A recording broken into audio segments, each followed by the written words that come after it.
እንኳን አደረሳችሁ ለነቢያት ጾም ለገና ጾም እንኳን እግዚአብሔር በቸር አደረሳችሁ የበለጠ እንደውም የጾሙ ጊዜ ነው ሲጀመር ነው እንኳን አደረሰ ማለት ሲፈታም ያው ለጌታችን ልደት ነው የታወቀ ነው ጾሙ ስለተፈታ ሳይሆን ጌታ ስለተወለደ የዓለም መድኃኒት ስለተወለደ ሰማይና ምድርን የፈጠረው እኛን ለማዳን እዚህ ምድር ስለመጣ በተወለደበት ጊዜም እንኳን ደስ አላችሁ እንኳን አደረሳችሁ መልካም ገና መልካም ጌታ ልደት ለአምላካችን ይያል ሁሉ ጊዜ እንናገራለን ጾሙም ሲጀምር እንደዛው ነው ምክንያቱም ጾም በሚጀምርበት ጊዜ የሰው ልጆች አፍ ሲታሰር ብዙ ጊዜ ጾመ ልጓሙን ፈታል ይባላል ሲታሰር ሰይጣን ነው የሚታሰረው የሰው ልጆች ምግብ ቀንሰው ስለ ክርስቶስ ሲሉ መከራ ሲቀበሉ ሰይጣን ነው የሚጨነቀው ምክንያቱም ክርስቶስ በተሰቀለባት ሌሊት እህል አልቀመሰም በተጠማ ሰዓት ሐሞትና ከርቤ ነው የሰጡት ይሄ የምታውቁት ነገር ነው ስለዚህ የሰው ልጅ በሚጾምበት ሰዓት እንደ መላእክት ይሆናል መላእክት አይበሉም መላእክት አይጠጡም ምስጋና ነው ምግባቸው ረፍታቸው ምስጋና ነው ምስጋናቸው ረፍታቸው ነው ምግብ መጠጥም የላቸውም ስለዚህ የሰው ልጅ በሚጾምበት ጊዜ ነው የመላእክትን ባህሪ የሚይዘው እግዚአብሔርን ለማመስገን እግዚአብሔርን የበለጠ ለማክበር የሚበቃው በጾም ጊዜ ነው ስለዚህ የነቢያት ጾም እንግዲህ አሁን ነገ ይጀምራል ጾማችሁ ማታውቁ ሰዎች መጾም አለባችሁ ዘንድሮ ረስታችሁትም ድንገት ልትበሉ ያሰባችሁም ሰዎች ካላችሁ ጾሙን ተጠብቃላችሁ መጽሐፍ ቅዱስ ስለ ጾም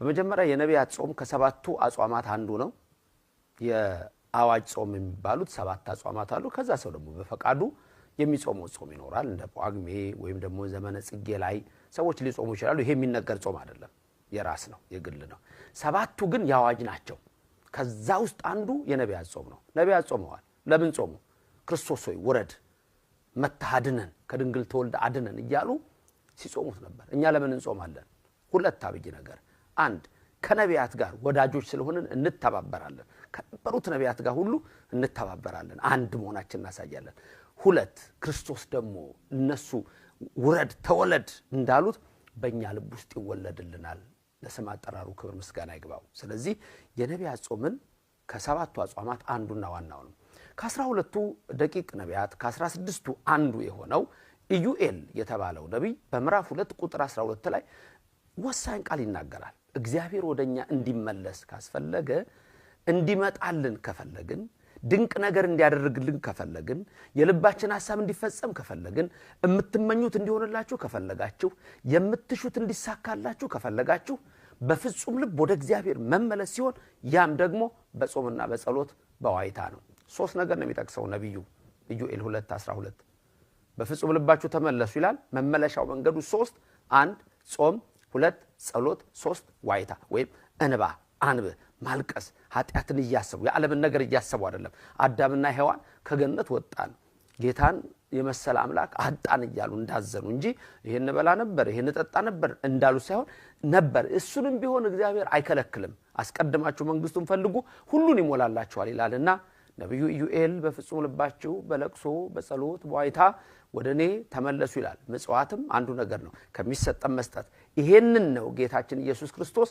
በተራራው ካስተማረው ትምህርት ማቴዎስ ወንጌል ምዕራፍ 6 ስትመለከቱ በተለይ ቁጥር 16 ቁጥር 17 ቁጥር 18 ስለ ጾም ነው የሚናገረው አንዳንድ ሰዎች ጾም በብሉይ ዘመን ብቻ ነበር ቀርቷል የሚሉ አሉ ይሄ የጅብ ከበሮ እንብላው የሚል አይነት ድምጽ ያላቸው ሰዎች ዛሬ በተለይ እንደዚህ አይነት ሰዎች በጣም ስለበዙ አስጨናቂ 8ኛው ሺህ መሆኑ ራሱ የምናይበት ነው ክፉዎች የበዙበት የእግዚአብሔርን ስም የሚቀልዱ ዘባቾች ቅዱስ ሐዋርያው እንዳለ ዘባቾች ይሆናሉ ብለዋቸዋል ይላል በመጨረሻው ዘባቾች የሆኑ ሰዎች አሉ ፊልጵስዩስ 3:16 እና 17 ላይ እንደዚህ አይነት ሰዎችን ምን አለ ለገዛ ሆዳቸው የሚታዘዙ አለ ክብራቸው በነውራቸው አምላካቸው ሆዳቸው ነው ይላል ከዚህ ሰወረን እግዚአብሔር በዚህ ውስጥ ያሉትንም ደግሞ እንዲያድንልን ሁሌ እንጸልያለን ስለዚህ ኢዩኤል እንደተናገረ ክብር የክብር ይግባውና መድኃኒታችን ኢየሱስ ክርስቶስ በማቴዎስ ወንጌል 6:16 በ17 በ18 ላይ ስትጾሙ እንደ ግብዞች አትጠውልጉ በስውር ላላባታችሁ ጾሙ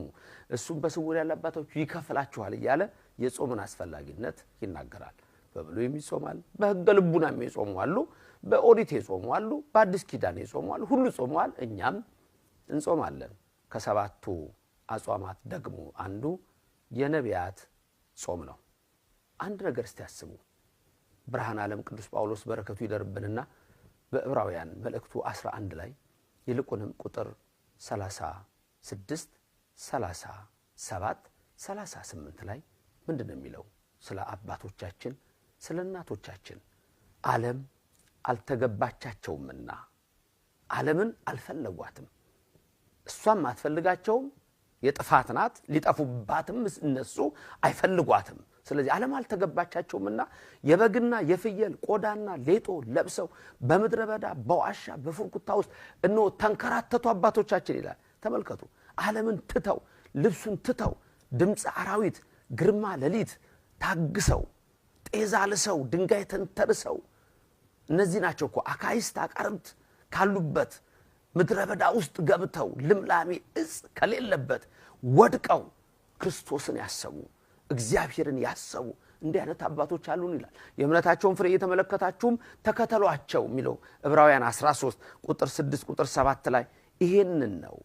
ከዛ ቀጥሎ እንደውም በዛ ላይ ይላል ኢየሱስ ትላንትም ዛሬም ለዘላለም ያው ነው፣ እናንተ በእንግዳ ትምህርት እንዳትወሰዱ ይላል። ጾም በሚሽሩ ጾም አያስፈልግም በሚሉ እንዳትወሰዱ እናንተ ብትሆኑ የሚያመው ሰው ካልሆነ በስተቀር መድኃኒት የሚወስድ ሰው ካልሆነ በስተቀር ልትወልድ የቀረበች ሴት ካልሆነች በስተቀር ወልዳ ያጠባች ካልሆነ በስተቀር መንገድ የሚሄድ ሰው ካልሆነ በስተቀር በሽምግልና በእርግና ያለ ሰው ካልሆነ በስተቀር ሌላው ሰው ግን እንዲጾም ሰባቱን አጽዋማት ትእዛዝ አለ። ስለዚህ አባቶቻችን በምድረ በዳ ተንከራተቱ። እነሱ ይሄንን ያህል መከራ ሲቀበሉ በእሳት ሲጣሉ በሰይፍ ሲቆረጡ እንደ ሽንኩርት እንደ ቅዱስ ጊዮርጊስ ሲቆረጡ በየለቱ እንደ ቶማስ መራስ 22 ዓመት እግሮቹና እጆቹ ቆርጠው እስከሚጨርሱ ድረስ በክርስቶስ ጸና። ክርስቲያኖች እኛስ በዚህ ጾም እንዴት እግዚአብሔርን አናስበው? በልባችን እንዲወለድ አንድ ነገር ደግሞ አስቡ። ቁርሳችሁን ስተው የቁርስ ገንዘብ ለማን ነው ብላችሁ አስቡ። ለምስኪኑ፣ ለደሃው፣ ለመንፈሳዊ ለእግዚአብሔር ቤት የሚውል መሆን ይገባዋል። ጾም ኃይል ነው። ያልጾመ ነብይ ያልጾመ ሐዋርያ ያልጾመ ቅዱስ የለም። እኛም ቤተክርስቲያናችን ይህን ሥርዓት ሰርታ ይህንን ጾም እንድናስበው አድርጋናለች። የነቢያት ጾም የተባለው ነቢያት ስለ ክርስቶስ መወለድ የጾሙት ስለ ሕይወታቸው የጾሙት በጊዜው ስለነበረው መከራ የጾሙት ነው። ዛሬም እኛ ይህን ጾም ጾመን ለኢትዮጵያ ሰላም፣ ለአጎራባች ሀገሮቿ ሰላም፣ ለሰው ልጆች ሰላም፣ ለልባችን ሰላም እንድናገኝ ነው። እግዚአብሔር ካልሰጠን ሰላምን ማንም አይሰጠንም። ዝናብ ከላይ ፀሐይ ከላይ እግዚአብሔር ነው ምሕረትን ቸርነትን የሚያደርግና ከሰማይ ሰማያት ወርዶ ከድንግል ማርያም የተወለደው ኢየሱስ ክርስቶስ በከብቶች በረት የተወለደው ኢየሱስ ክርስቶስ በእኔና በእናንተ ልብም ይወለድልን። እናቱ አትለየን። የመላእክት ጥበቃ ከኛ ጋር ይሁን። መዋዕለ ጾማችንን በቸር ጀምረን በቸር እንድንጨርስ ለብርሃነ ልደቱም ደግሞ ከቁጥር ሳንጎል እንዲያደርሰን የአምላክ ፍቃድ ይሁንልን። አሜን። እግዚአብሔር ባላችሁበት ይባርካችሁ። ሰላም ሁኑልኝ።